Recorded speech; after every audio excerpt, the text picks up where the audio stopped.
What's up, class? This is Nationalism and Imperialism. With John Daniel and Marcus McClendon. There's three types of nationalism: unification, separation, and state building. The first, unification, it's mergers of politically divided but culturally similar lands. Examples of this are 19th century Italy and 19th century Germany, in which they both shared common culture. Then the second, separation, culturally distinct groups resist being added to a state or tries to break away. Examples of this are Greeks in the Ottoman Empire, in which they try to break away, and French-speaking Canadians, in which they are resisting being added to Canada. The third type of nationalism is state building. Culturally distinct groups form into a new state by accepting a single culture. Example of this is our own United States. Bismarck and German unification. Otto von Bismarck was the prime minister of Prussia, who was a conservative junker.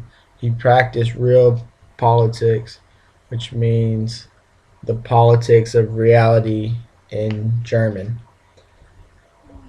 The term is used to describe tough power politics with no room for idealism.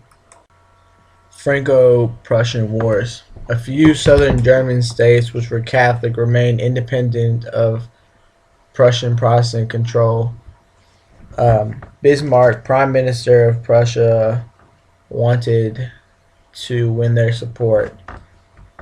So he tricked the French into declaring war against them by saying their ambassador had insulted the Prussian king. Bismarck defeated them and captured Napoleon III himself and unified the southern German states. Garibaldi and Cavour on their impact on Italian unification.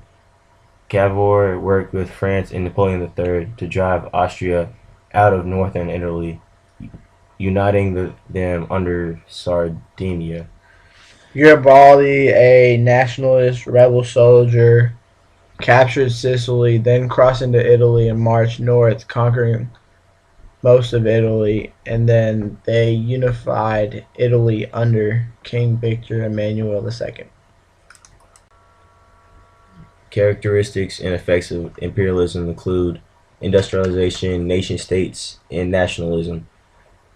Uh, Imperialism is a policy of extending a country's power and influence through diplomacy or military. Forms of imperialism: colony, protectorate, sphere of influence, and economic imperialism. These are the definition and examples of each form.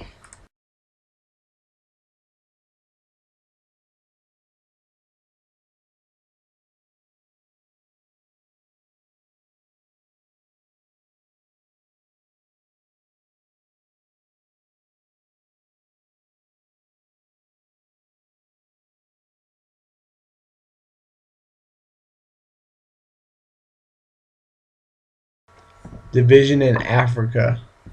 Between 1884 and 1885, 14 nations came together to the Berlin Conference and agreed that any European country could claim land as long as they notified each other and showed they could control the land.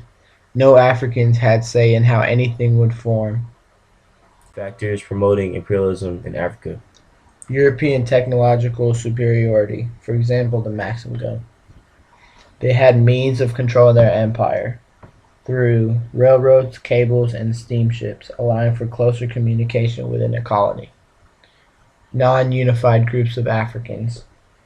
They spoke a variety of languages and had different cultures. Protected from malaria. The new drug, quinine, allowed Europeans to not get infected with malaria and move inward in Africa. Discoveries of diamonds and gold sparked interest from many Europeans. In the late 1800s, Zulus, led by their leader Shaka, fought British when forced to accept their rule. However, they lost. Boers fought Britain over the Cape of Good Hope because they were angered over British land and slave policies. However, they lost too. U.S. imperialism. The two groups of U.S. imperialists, ambitious empire builders who wanted to fulfill the country's destiny as a world power by colonizing, and the people with business interests wanting to get into new markets and open up new trade opportunities. U.S. imperialism in Southeast Asia.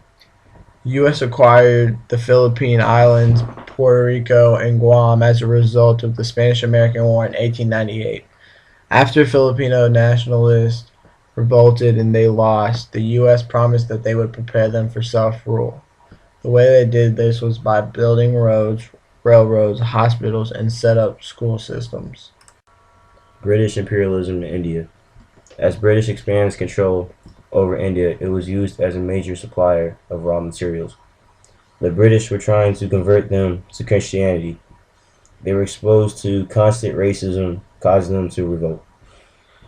They controlled political and economic power and adopted a hands-free policy regarding religious and social customs.